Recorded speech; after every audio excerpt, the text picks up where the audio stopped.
আচ্ছা, কখনো কি মনে হয়েছে যে আমরা প্রতিদিন যেসব সাধারণ জিনিস ব্যবহার করি, যেমন ধরুন খাবার নুন বা জল, সেগুলোরও একটা গোপন পরিচয় থাকতে পারে? একটা রাসায়নিক পরিচয়? চলুন আজ আমাদের চারপাশের সেই সব চেনা জিনিসগুলোরই অচেনা, অবাক করা বৈজ্ঞানিক পরিচয়টা জেনে নেওয়া যাক। তো শুরু করা যাক আমাদের জীবনের সবচেয়ে দরকারি জিনিসটা দিয়ে, জল। আমরা তো সবাই জানি এর ফর্মুলা হলো H2O, কিন্তু এর আসল রাসায়নিক নামটা কি, সেটা কি কখনো ভেবে দেখেছি? জলের রাসায়নিক নামটা হলো ডাইহাইড্রোজেন মনোক্সাইড। নামটা শুনতে বেশ ভারী কি হলেও এর মানেটা কিন্তু খুবই সোজা। ডাই মানে দুই, অর্থাৎ দুটো হাইড্রোজেন পরমাণু, আর মনোক্সাইড মানে এক, মানে একটা অক্সিজেন পরমাণু। ব্যাস, এই দিয়েই তো তৈরি হয় আমাদের সবার চেনা H2O। আমাদের এই দারুণ রাসায়নিক সফরটা শুরু হবে একেবারে রান্নাঘর থেকে।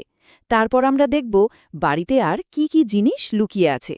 এরপর আমরা ডুব দেব পৃথিবীর গভীরে, খনিজ পদার্থদের চিনতে। আর সবশেষে আমরা জানব কিছু অদ্ভুত কিন্তু ভীষণ শক্তিশালী রাসায়নিকের কথা। তাহলে চলুন প্রথম পর্ব শুরু করা যাক রান্নাঘর দিয়েই। এমন সব জিনিসের কথা বলবো যা আমরা রোজ খাই বা ব্যবহার করি, কিন্তু তাদের আসল রাসায়নিক পরিচয়টা হয়তো আমাদের অজানাই রয়ে গেছে। আমাদের তালিকার প্রথমে আছে এমন একটা জিনিস যা ছাড়া আমাদের খাবার টেবিলটাই অসম্পূর্ণ, সাধারণ নুন। রাসায়নিকভাবে এই সাধারণ নুন আর কিছুই নয়, সোডিয়াম ক্লোরাইড। এর সংকেত হল NaCl, মানে একটা সোডিয়াম আর একটা ক্লোরিন পরমাণু। এই দুটো মিলেই তৈরি হয় এমন একটা যৌগ যা আমাদের খাবারের স্বাদকে এক অন্য মাত্রায় নিয়ে যায়। রান্নাঘরের আরেকটা জাদুকরী জিনিস হল বেকিং পাউডার। এটা ছাড়া কেক বা পাউরুটি তো ঠিকমতো ফুলতেই চায় না, তাই না? এই বেকিং পাউডারের রাসায়নিক নাম হল সোডিয়াম বাইকার্বনেট, যার ফর্মুলা NaHCO3। আসল মজাটা কিন্তু লুকিয়ে আছে এর বাইকার্বনেট অংশটার মধ্যে। যখনই এটা তাপ পায়, এটা থেকে কার্বন ডাই অক্সাইড গ্যাস বেরোতে শুরু করে, আর সেই গ্যাসের বুদবুদগুলোই কেককে ফুলিয়ে একদম নরম আর তুলতুলে করে তোলে। বেশ, রান্নাঘরের রহস্য তো ভেদ করা গেল। এবার চলুন বাড়ির অন্যান্য জায়গায় যাওয়া যাক, যেমন ধরুন গ্যারেজ বা সিঙ্কের নিচে। সেখানেও কিন্তু অনেক রাসায়নিক লুকিয়ে আছে। এবার দুটো খুব কাছাকাছি দেখতে চুনের তুলনা করা যাক।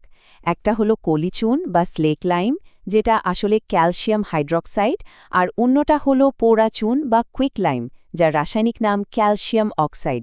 দেখুন, পার্থক্যটা খুব সামান্য, শুধু একটা হাইড্রক্সাইড OH গ্রুপ আর একটা অক্সাইড O, কিন্তু এই ছোট্ট পরিবর্তনেই এদের ধর্ম আর ব্যবহারে আকাশ পাতাল তফাত হয়ে যায়।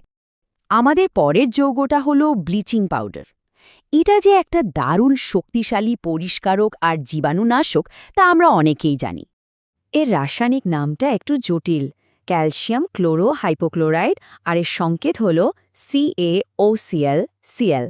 এর এই জটিল গঠনটাই এর শক্তির উৎস, কারণ এটা খুব সহজেই ক্লোরিন গ্যাস ছাড়তে পারে, আর সেই ক্লোরিনই জীবাণুদের ধ্বংস করে দেয়। আচ্ছা, মানুষের তৈরি জিনিস তো অনেক হলো। এবার একটু নজর ফেরানো যাক প্রকৃতির দিকে, মানে পৃথিবীর বুকে লুকিয়ে থাকা সম্পদের দিকে। চলুন আমাদের এই গ্রহের কিছু খনিজ আর আকরিকের রাসায়নিক পরিচয় জানা যাক। এখানে তিনটে খুব পরিচিত খনিজ রয়েছে, যেমন ধরুন মার্বেল, এটা হলো ক্যালসিয়াম কার্বনেট। কোয়ার্টজ হলো সিলিকন ডাই অক্সাইড, আর জিপসাম হলো হাইড্রেটেড ক্যালসিয়াম সালফেট। একটা জিনিস খেয়াল করেছেন, ক্যালসিয়াম আর অক্সিজেন, এই দুটো মৌল প্রকৃতির কত জায়গাতে না ছড়িয়ে আছে। এবার একটা বিশেষ আকরিকের কথা বলি, নাম সিনাবার। এর লাল রংটা দেখতে বেশ সুন্দর। আর জানেন, এই আকরিক থেকেই মূল্যবান পারদ বা মার্কারি পাওয়া যায়। রাসায়নিকভাবে এর নাম হল মার্কিউরিক সালফাইড, সংকেত HGS। তাহলে এই পর্বে আমরা মার্বেল, কোয়ার্টজ, জিপসাম আর সিনাবারের মতো পৃথিবীর কিছু দারুণ উপাদানের পরিচয় পেলাম। কিন্তু রসায়ন তো শুধু শান্ত সুন্দর খনিজে থেমে থাকে না, রসায়নের একটা তীব্র আর শক্তিশালী দিকও আছে। চলুন এবার সেটাই দেখা যাক। এসে গেছি আমাদের শেষ পর্বে, অদ্ভুত এবং শক্তিশালী পদার্থ। এখানে রসায়ন কিন্তু বেশ নাটকীয় একটা মোড় নিতে চলেছে। প্রথমেই যার কথা বলবো সে হলো লাফিং গ্যাস। নামটা শুনেই নিশ্চয়ই এর কাজ সম্পর্কে একটা ধারণা করা যাচ্ছে। এই লাফিং গ্যাসের রাসায়নিক নাম নাইট্রাস অক্সাইড, সংকেত N2O। দুটো নাইট্রোজেন আর একটা অক্সিজেন পরমাণু দিয়ে তৈরি। তবে এই গ্যাসটা কিন্তু শুধু হাসানোর কাজেই লাগে না, চিকিৎসা ক্ষেত্রে একে চেতনানাশক হিসেবেও ব্যবহার করা হয়। এবার এমন একটা মিশ্রণের কথা বলবো যা মানব সভ্যতার ইতিহাসকেই বদলে দিয়েছে। হ্যাঁ, গান পাউডার বা বারুদ। এখানে একটা মজার ব্যাপার আছে। গান পাউডার কিন্তু কোনো একটা রাসায়নিক যৌগ নয়।